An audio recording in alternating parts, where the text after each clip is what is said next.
Hey everyone, my name is Butsu. Welcome to our new series called The Doctor's Journey. For our very first episode, our very first guest is our future doctor, Dr. Dehzad. Welcome to our very first episode. How are you doing? Yeah, not too bad, thank you. How are you?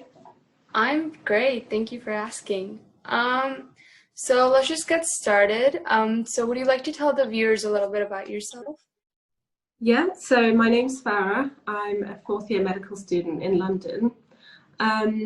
Spent pretty much all my life in London, and yeah, I go to King's College and I'm currently in my clinical years, so the last 2 years now. And that's about it, really. Well, that's good to know. Have you always wanted to be in the medical field, or was there a particular moment when you just decided that this is it? I don't ever remember having that moment when I had the realization that I wanted to be a doctor. I think some people do have that, but for me, I don't remember it.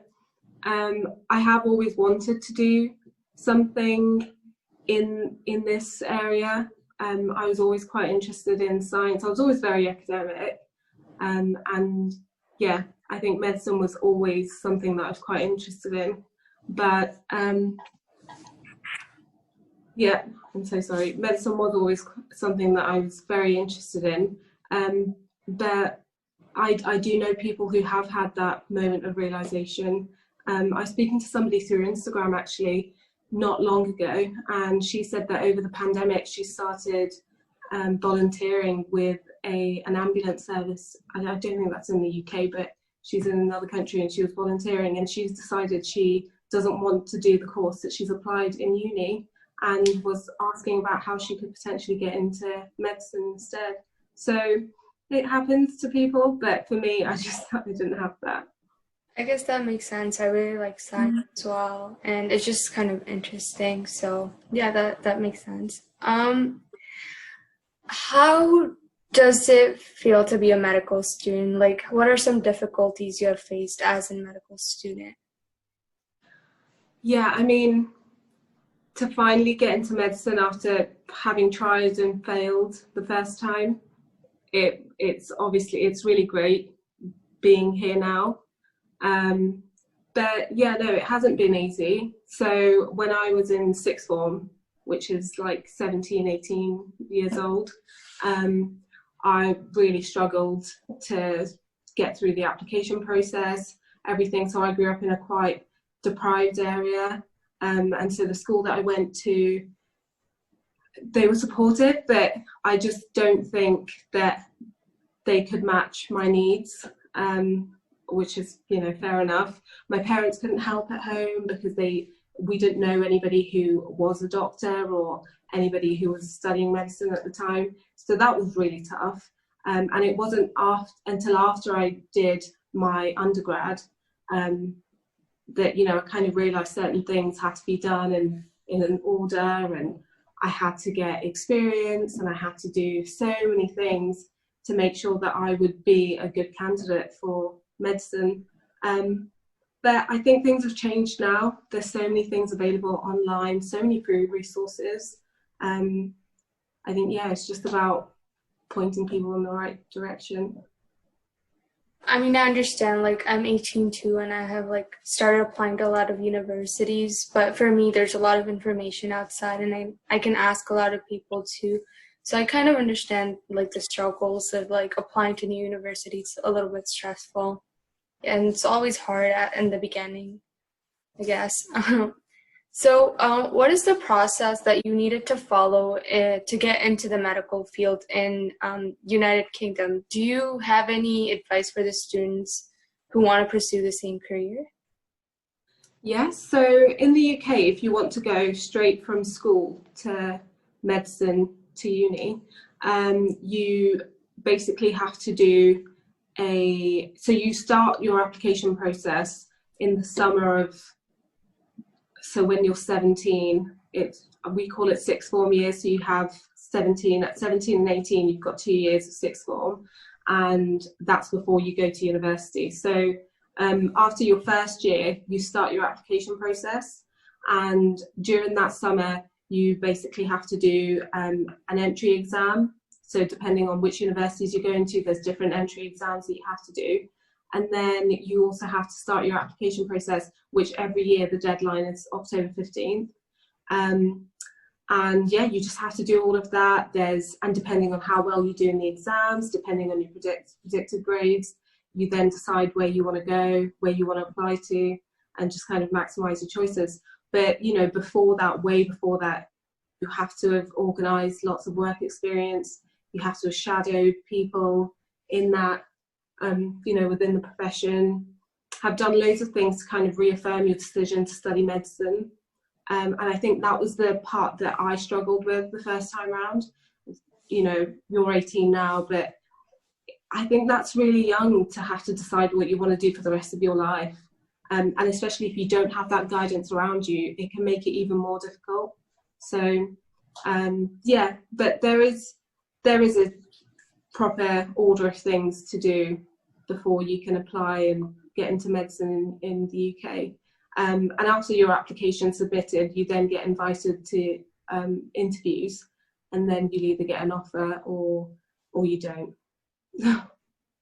That's really good to know. Thank you. So do you have any memorable experiences during university or internship years that you would like to share with our viewers? Yeah, so my first block this year was women's health. So there's loads of, you know, like obstetrics and gynecology. And my very first week in clinics was on the labour ward. So I went from 0 to 100 literally in the first week. And I always thought before that I would never have children, and the thought of labour was just horrible. I just thought, like, I'd never want to put myself through that. But actually, it completely changed my mind, which is surprising because I thought it would just make it worse for me. And yeah, I've lost count of how many times I cried that week. Just seeing babies is so overwhelming.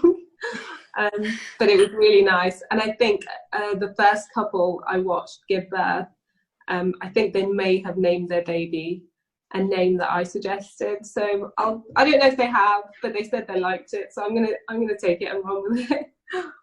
Oh, that's really sweet. That's actually a great experience to have. It's really memorable. How can students find such internship opportunities? Like, what are some necessary requirements for these internships? I think it's possibly quite difficult to get face-to-face experience now, you know, considering the whole COVID-19 situation. But there are loads of online work experiences, so you can get virtual work experience. I know a friend who's running loads of online talks and lots of Zoom sessions. They're inviting doctors and nurses and loads of people within the profession to come and give talks and run workshops over Zoom, which I think is really good, considering, you know, that students, like sixth form students, probably don't have the opportunity to go into hospitals in person to have experience. But usually you would just, at least when I did it, I would just contact hospitals and see if they could potentially take a student on for a week or two, and people were really good. I also volunteered initially at a nursing home, and I worked there, ended up getting a paid job and worked there for over a year, which was really good experience. That was a lot more helpful and informative to me than my week in the hospital stay. Because yeah, you don't really get a taste of what medicine's about, you know, by going to a hospital for a week. You do need to take something, you do need to experience something a little bit longer than that, a bit more hands-on, and at least I think it's more useful. Okay, that's great. So how did COVID-19 personally impact you in like the workplace, at home, and school? Because everything's online lately and it's really hard to communicate with others. Mm-hmm. So how do you manage? Yeah, I think initially I was really worried that it was going to make me really unproductive, not being in uni and, you know, kind of being in that working environment. But actually I've been okay studying from home. I think we're all quite good at adapting. I think it's really helpful in terms of virtual clinics have been a really good thing, one of the good things to come out of this. So lots of people can now access, you know, the healthcare system through that. People who maybe, you know, would have lived really far and they couldn't potentially access a very specialist clinic, say. There are still face-to-face clinics happening. Obviously, people still have to go into the hospital, but I do think it's a good thing. It's a more efficient way of doing things. There have been some downsides as well. So while I was on my women's health block, lots of women were having to come into their pregnancy scans alone, which is quite daunting, especially because some of those women had had symptoms like pain and bleeding. And so there's always that, you know, they were quite nervous, quite anxious. And I think that's quite tough. So people having to come into hospitals alone. My sister gave birth. Well, she had her husband with her during her C-section, but he had a 2-hour slot. So when she was recovering from the C-section, she had to do it all by herself for 2 days in the hospital, which is really tough for a new mum, somebody who's just had a C-section. You know, they can't even move. Yeah, so I think there's loads of things that we have to work on. But yeah, I think we're all quite good at adapting.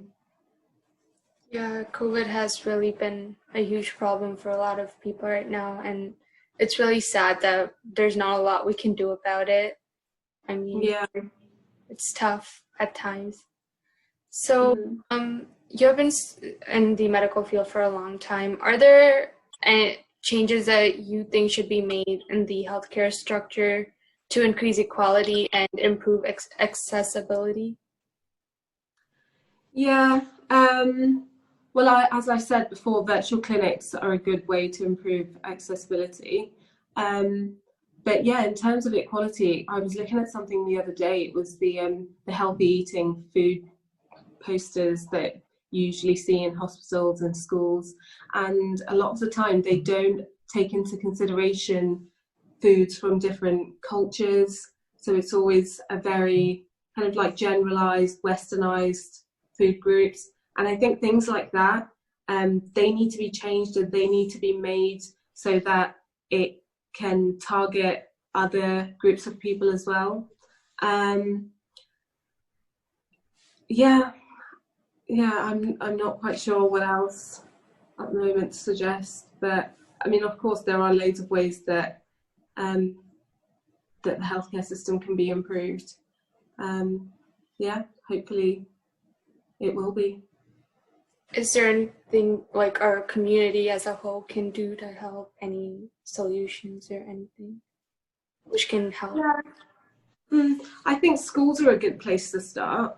So schools should be taking on more healthy lifestyles teaching, and they should be delivering loads of that to their students and embedding it into their own practice. So when I was in school, I remember a chef, one of like quite a well-known chef in the UK, came to our school and introduced a more healthy eating program.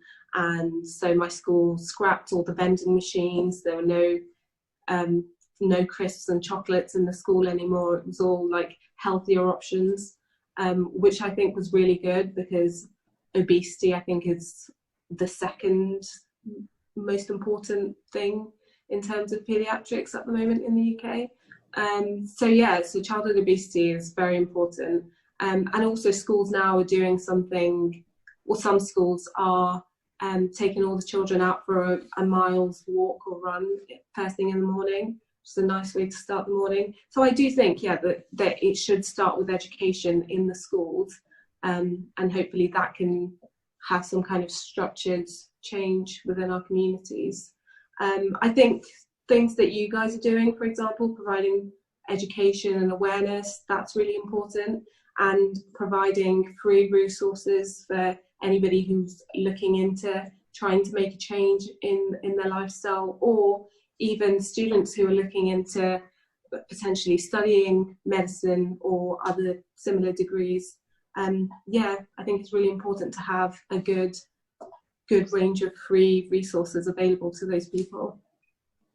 Thank you so much. We really appreciate your support. We really enjoy like helping others, whoever need it, and it really helps them as well. So I think it's a good organization as well, and I'm glad that we can help. Well, that's all the interview questions I had for you today. Thank you so much for interviewing with us and giving us a lot of helpful information. And we really loved having you here today. Thank you. Thank you. It's all my pleasure. Okay. That was the first episode for Doctor's Journey. Thank you everyone for watching.